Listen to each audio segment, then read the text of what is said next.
Hello, fellow fan geeks! It's your fangirl Tally, and it's time for some more Elden Ring lore.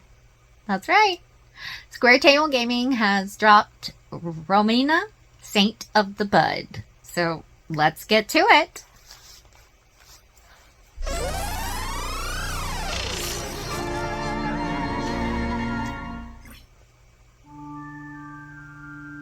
In the lands between, creatures often tell the stories of various factions. Lions were associated with Godfrey and later Radahn, while wolves came to represent the Carians, with Radagon's red wolf wielding glintstone sorcery, Blythe protecting his mistress, and Ranni granting us a pack of wolves as one of our first spirit ashes. Even creatures like the Golden Centipede came to be a symbol of Golden Order fundamentalists who hunted those who live in death. However, it seems these symbols can be twisted from their original meaning, as lions used to be associated with divine dance before Godfrey. The red wolf came to be more of a jailer, and Blythe ultimately went mad due to the influence of the fingers, becoming something dangerous to Ranni rather than her protector. With a little bit of influence from the gods, the symbols we know can be tainted. And there's no better example of this than Romina, Saint of the Bud. A woman tainted by the Scarlet Rot, a fate she never would have met, if not for Messmer's flame engulfing the land as he marched on the tower. For our spooky season finale, we're going to tell the story of Romina, the woman twisted by rot, who wanted nothing more than to help the flowers of her church bloom again. Oh my. Thank you for joining us this month for our spooky season episodes of Elden Lore. If this is your first time finding the channel, welcome. This is the month where Square Table Gaming becomes Scary Terror Gaming, and we focus on the more horrifying enemies of Elden Ring. If you end up enjoying our content, please consider subscribing to the channel, but no pressure, because as we always say, your viewership is more than enough for us. We also have a Discord where you can connect with other Elden Ring fans and talk about your favorite lore, theories, and builds. Don't forget to check out our lore playlist so you can see the over 150 topics we've already covered. And feel free to suggest a video idea you'd like to see us tackle if you don't see it there. With that said, let's get back to the horrible history at hand. There is no written lore on who Romina was before Messmer marched on the Land of Shadow, but there's one thing I can say with certainty. The woman we see in the trailer for this DLC, backdropped by the Flaming City, is Romina. There were plenty of theories and speculation in the past, but with what we know now, it's abundantly clear that this is the Saint of the Bud before her transformation, cradling her pole blade as her church burns around her. This detail can be confusing if you're familiar with the lore of Salza the Fire Knight, who asked that Messmer not burn the Rao ruins.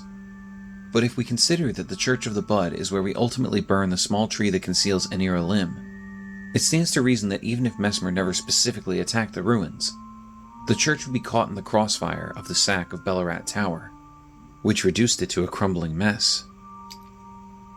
Perhaps Romina was a maiden of this church, dedicated to the buds that grew within, as her weapon seems to imply. The pole blade of the bud tells us it is the weapon of Romina, Saint of the Bud, a scarlet glaive with a dangling bud-like blade. Once, in the crumbling, burning church, Romina held the bud in speechless silence. That bud would become her blade.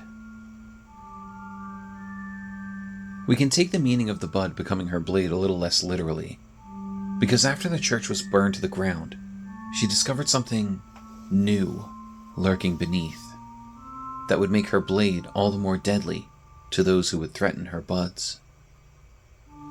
Scarlet Rot. The remembrance of the Saint of the Bud tells us, after the church was burned to the ground, Romina discovered a twisted divine element, which she weaved into the baleful Scarlet Rot. Perhaps then the buds might find somewhere to gain purchase once more, within the scorched remains. Okay, so it was that Romina uncovered that which would become the Scarlet Rot deep below the church, and she never would have if not for Messmer's flame. Oh, okay, she did find for this Romina, Scarlet Rot. The plan to have the buds return to their former glory would never come to fruition. As the Scarlet Bud tells us, it is a large, rotten bud that will never come into bloom. grows in lands blighted by the scarlet rot. There was a time when these buds were not touched by the scarlet rot's blight, when they were the symbol of the small church deep in the ancient ruins of Rao. While she may have been able to propagate them once more, they'll never fully bloom. Oh, wow. But this was the least of Romina's problems.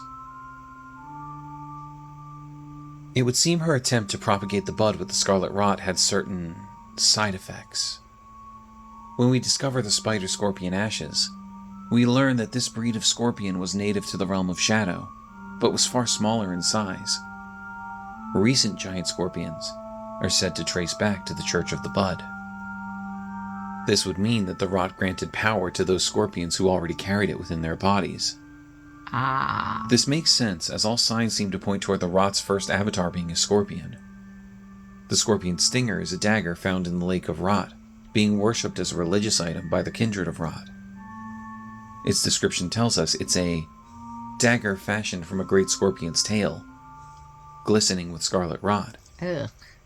A ceremonial tool used by heretics, crafted from the relic of a sealed outer god. That's disgusting. We know it was the blind swordsman who sealed this outer god, and if the scorpion stinger was once a piece of this monster, it would make sense that the rot would find purchase within scorpions, and make them grow in size rather than kill them. This also partially explains what happened to Romina after she started working with the rot. We know Romina used to be some form of human from the DLC trailer, so how did she become this enormous creature dripping with rot, with the tail of a scorpion and front of a centipede wound beneath her own, now transformed, body? She seems to be made up of 3 different creatures: a scorpion, a butterfly, and a centipede. I believe we already know enough about the scorpion to understand why this would sprout from her body. It was likely the physical form of the outer god of rot, and it now holds sway over her. The butterfly wings are actually explained by the incantation Rotten Butterflies. Incantation used by Romina, Saint of the Bud. Summons a myriad of butterflies while performing a gentle twirl. The butterflies break apart on contact, scattering rot and setting off a chain reaction. Wow. The scarlet butterflies are as the goddess of rot's wings. Bereft of a master, they were soothed by Romina, who reached out to them.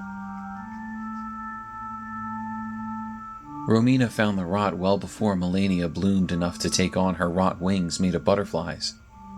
So by reaching out to them, Romina inherited their power and gained wings of her own. Ah. This leaves the centipede half of her body somewhat of an enigma. You could chalk this up to the kindred of Rot being the abandoned servants of the goddess of Rot. After all, Pest Thread Spear tells us, the pests are abandoned servants, and it is for this reason that they found a mother in the Saint of the Bud. This explains why so many of them take on the red coloration of Romina. But I believe this isn't quite the right answer, as if we look at the kindred of Rot, their faces are not one for one with the centipede body of their new mother. I believe that the true reason for the centipede half of Romina's body comes from the golden centipedes that were found near churches. Really? If a golden centipede, a symbol of the Golden Order, was found in the Church of the Bud when Romina wove together the rot from the element found beneath, perhaps she tainted this symbol of those responsible for the raising of her church and its buds, taking its strength for herself. Oh. She twisted the symbol of the Golden Order fundamentalists who hunted death itself into a part of her body that would dole out death and rot, turning any who oppose her into nothing but a puddle. In this way, Romina made herself into something more than a simple maiden of the Church of the Bud. She was now its defender, struggling to help the buds find a way to bloom once again. Unfortunately for her, the flowers of the rot could never bloom without the power of the rot goddess. And while Romina may have been granted a sliver of that power, it was nothing compared to the original god, or its new vessel, Melania. Now we understand why these creatures make up Romina's body, but we still don't have an explanation as to how. It would be easy to wave this away by saying it's the power of the rock goddess working through the divine element she discovered. True. And that's a valid interpretation. But I think there's another that makes sense when considering the history of the Land of Shadow. Romina, is a shaman. What? The tooth whip tells us shaman flesh is said to meld harmoniously with others. And we know the horrifying outcomes of the jar rituals performed by the potentates of the Bonnie village. If Romina was actually a shaman, rather than a random maiden of the Church of the Bud, then she would have the innate ability to meld the flesh of the scorpion and the centipede to her own body. In fact, when looking at her torso, its coloration is similar to that of the jar innards. While I believe her wings were granted by the butterfly she took in, it's possible the rest of her body is the result of Romina melding the flesh of these creatures to her own, so that she may better defend her church and the future of the buds yet to bloom. Oh, wow. That's some dedication. It's interesting to think that without the actions of Mesmer the Impaler, Romina would simply be a maiden of the church, and the Scarlet Rot would never have found a foothold in the Land of Shadow.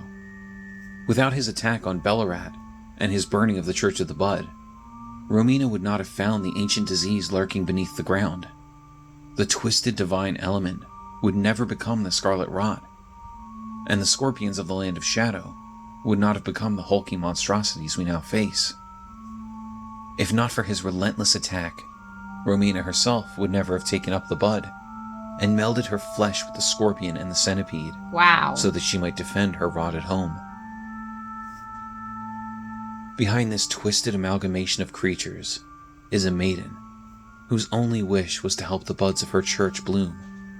A woman who would soothe the butterflies of rot, who knew not what to do after being abandoned by their goddess. Sometimes, the monsters we face are those who have been wronged the worst.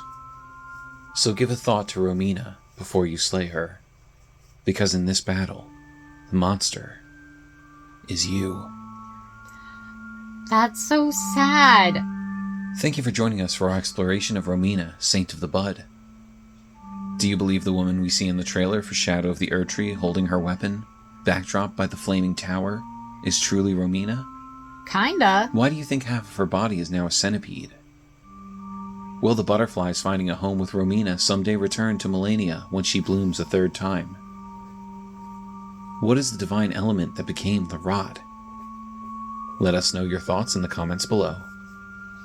Don't forget to like, subscribe, hit the bell, and set notifications to all, so you never miss out on any of our lore dives. We look forward to seeing you again for more Elden Lore. That's pretty awesome. I really enjoy these guys. That's creepy though. No one ever gets a happy ending in these things. Even when you finish it, you guys you don't get the happy ending. I don't understand.